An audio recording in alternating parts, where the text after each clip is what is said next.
ಸಿದ್ದರಾಮಯ್ಯ ಸಾಹೇಬರು ಈಗ ತಾನೇ ಮಾತಾಡಿದಂತ ನಮ್ಮ ಬರಗೂರು ರಾಮಚಂದ್ರಪ್ಪನವರು, ಸಿದ್ಯಾ ಸಾಹೇಬರು, ನಾಗಮೋಹನ್ ದಾಸ್ ಅವರು ಎಲ್ಲ ಕೂಡ ರೇವಣ್ಣ ನಮ್ಮ ಉಗ್ರಪ್ಪನವರು ಎಲ್ಲ ಕೂಡ ಮಾತಾಡಿದ್ದಾರೆ.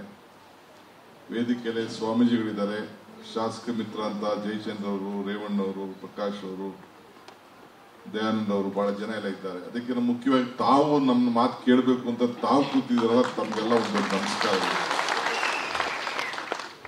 ಸಿಂಧ್ಯಾ ಸಾಹೇಬ್ರೆ ಕೇಳ್ತಾ ಇದ್ರು, ಏನ್ ನಿಮ್ಮಿಬ್ರಿಗೂ ಟೈಮ್ ಇದೆಯಾ ಅಂತ. ಇದನ್ನೇ ಇಲ್ಲ, ಇದೊಂಥರ ನಾವು ಜೈಲಲ್ಲಿ ತಗಲಾಕೊಂಡಿದ್ವಿ. ಉಗ್ರಪ್ಪನವರ ಆಚಾರ ವಿಚಾರ ಅನೇಕ ಪ್ರಚಾರ ಕೂಡ ಈಗ ನಡೆದಿದೆ. ಆಂತರಿಕ ಸತ್ಯವರು ಕೂಡ ಹೊರಗಡೆ ಬಂದಿದೆ. ಸೊ ನಾನು ಬಹಳ ಸಂತೋಷ ಆಯ್ತು ನನಗೆ. ಬರಗೂರು ರಾಮಚಂದ್ರಪ್ಪನವರು, ಸಿಂಧ್ಯಾ ಸಾಹೇಬರು, ನಾಗಮೋಹನ್ ದಾಸ್ ಅವರು ಬಹಳ ವಿಚಾರಗಳನ್ನ ಅವರು ನಮಗೆ ಇಟ್ಟು, ರಾಜಕೀಯದವ್ರ ಭಾಷಣಕ್ಕಿಂತ ಇಂಥ ಭಾಷಣಗಳು ಕೇಳಿದ್ರೆ ನಮಗೆ ಮೈಂಡ್ ರಿಫ್ರೆಶ್ಮೆಂಟ್ ಆಗ್ತದೆ. ಸಮತೋಲನವಾಗಿ ಸಾಂದರ್ಭಿಕವಾಗಿ ಅನೇಕ ವಿಚಾರಗಳನ್ನ ಅವರು ನಮಗೆ ಪಾಠ ಹೇಳಿದ್ದಾರೆ. ನಾನು ಬಹಳ ಚಿಕ್ಕ ವಯಸ್ಸಿಗೆ ವಿಧಾನಸಭೆಗೆ ಬಂದೆ.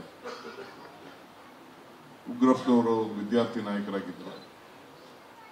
ನಮ್ಮ ಬರಗೂರು ರಾಮಚಂದ್ರಪ್ಪನವರು ಹೇಳಿದ್ರು, ಉಗ್ರಪ್ಪನವರ ಹೆಸರು ಉಗ್ರ ನರಸಿಂಹಸ್ವಾಮಿ.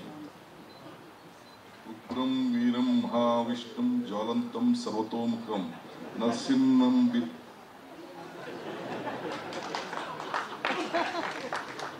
ಉಗ್ರಂ ವೀರಂ ಮಹಾವಿಷ್ಣುಂ ಜ್ವಾಲಂತಂ ಸರ್ವತೋಮುಖಂ ನರಸಿಂಹಂ ಭೀಷಣಂ ಭದ್ರಂ ನಮುದ್ರಂ ನಮಾಮಿಹಂ. ಹಂಗೆ ಉಗ್ರ ನರಸಿಂಹಂಗೆ ಇದೊಂದು ನಮಸ್ಕಾರ ಇವತ್ತು ಹೊಡಿತಾ ಇದ್ದಾರೆ. ನನಗೆ ಎರಡು ವಿಚಾರ ಅವ್ರು ಹೇಳಿದ್ರು. ಹೆಚ್ಚು ಕಮ್ಮಿ ಆದ್ರೆ ನೆಕ್ಸಲೈಟ್ ಆಗ್ತಿದ್ದೆ, ಇಲ್ಲ ಅಂದ್ರೆ ಗುಂಡು ಹೊಡೆದು ಬಿಡ್ತಿದ್ದೆ ಅಂತ. ನೆಕ್ಸಲೈಟ್ ಇರಲಿ, ನಮ್ಮ ಜೊತೆನೂ ಬೇಕಾದಷ್ಟು ರಾಜಕೀಯದ ಅನೇಕ ವಿಚಾರಗಳನ್ನ ಒಂದು ಉಗ್ರಪ್ಪನಲ್ಲಿ ನಾನು ಕಂಡಿದ್ದು ಬಹಳ ಹತ್ತಿರದಿಂದ ಅಂದ್ರೆ ಸಮಯ ಪ್ರಜ್ಞೆ. ಅನೇಕ ರಾಜಕಾರಣಿಗಳಿಗೆ, ನಮ್ಮ ಪಕ್ಷಕ್ಕೆ, ನಾನು ಅವರೆಲ್ಲ ಜೊತೆ ಸೇರಿದ ಮೇಲೆ ನಮ್ಮ ಪಕ್ಷಕ್ಕೆ, ನಮ್ಮ ಸರ್ಕಾರಕ್ಕೆ ಅನೇಕ ಕ್ಲಿಷ್ಟವಾದಂತಹ ಸಂದರ್ಭದಲ್ಲಿ ಬಹಳ ಪಿನ್ ಪಾಯಿಂಟ್ ನಮ್ಮ ಪಕ್ಷ ಮತ್ತು ಸಂಘಟನೆ ಜೊತೆಗೆ ಸರ್ಕಾರಕ್ಕೆ ಅನೇಕ ಸಲಹೆಗಳನ್ನ ಕೊಟ್ಟಿದ್ದನ್ನ ನಾನು ಈ ಸಂದರ್ಭದಲ್ಲಿ ಒಬ್ಬ ಪಕ್ಷದ ಅಧ್ಯಕ್ಷನಾಗಿ ನಾನು ಈ ಸಂದರ್ಭದಲ್ಲಿ ನಾನು ಅವರಿಗೆ ಅಭಿನಯಿಸ್ತೇನೆ. ಮತ್ತು ಗುಂಡು ಹೇಳ್ತಿರಲ್ಲ, ಗುಂಡು ಹೊಡಿತಿದ್ದೆ ಅಂತ. ಖಂಡಿತ ರಾಜಕೀಯದಲ್ಲಿ ಮಾತಿನ ಗುಂಡುಗಳನ್ನ ಹೊರಗಡೆನೂ ಹೊಡೆದಿದ್ದಾರೆ, ವಿಧಾನಸೌಧದಲ್ಲೂ ಹೊಡೆದಿದ್ದಾರೆ, ಎಲ್ಲ ಸಂದರ್ಭದಲ್ಲೂ ಕೂಡ ಅವರು ಹೊಡೆದಿದ್ದಾರೆ. ಅದ್ರಲ್ಲೇನು ಇಲ್ಲ ಅಂತ ಹೇಳಂಗಿಲ್ಲ. ನಾನು ಕಾರ್ಯಾಧ್ಯಕ್ಷನಾಗಿದ್ದೆ ಪಕ್ಷದಲ್ಲಿ. ದೇಶಪಾಂಡೆ ಅಧ್ಯಕ್ಷರಾಗಿದ್ದರು, ಕಾರ್ಯಾಧ್ಯಕ್ಷರಾಗಿದ್ದೆ. ಆಗ ಒಂದು ಸಣ್ಣ ಸಹಾಯ ಮಾಡುವಂತ ಅವಕಾಶ ಆಯಿತು. ಮಲ್ಲಿಕಾರ್ಜುನ್ ಖರ್ಗೆ ಅವರು ವಿರೋಧ ಪಕ್ಷದ ನಾಯಕರು. ಹೆಂಗ್ ಮಾಡಕ್ಕಾಗ್ತದೆ? ಅವರು ವಿರೋಧ ಪಕ್ಷದ ನಾಯಕರು. ಸಿದ್ದರಾಮಯ್ಯ ಸಾಹೇಬರು ನಾನು ಬೇಡ ಅಂತ ಹೇಳಿದ್ರು.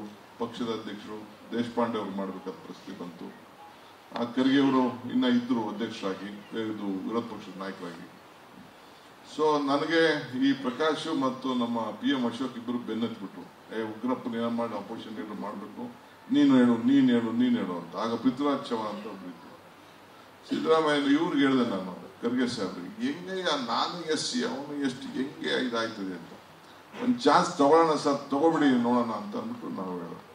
ಕೊನೆಗೆ ಅಲ್ಟಿಮೇಟ್ಲಿ ಅವತ್ತು ವಿರೋಧ ಪಕ್ಷದ ನಾಯಕರಾಗಿ ಅಪ್ಪರ್ ಹೌಸ್ಗೆ ಅವತ್ತು ಪಕ್ಷ ನಿಯಂತ್ರಣ ಮಾಡ್ತೀವಿ.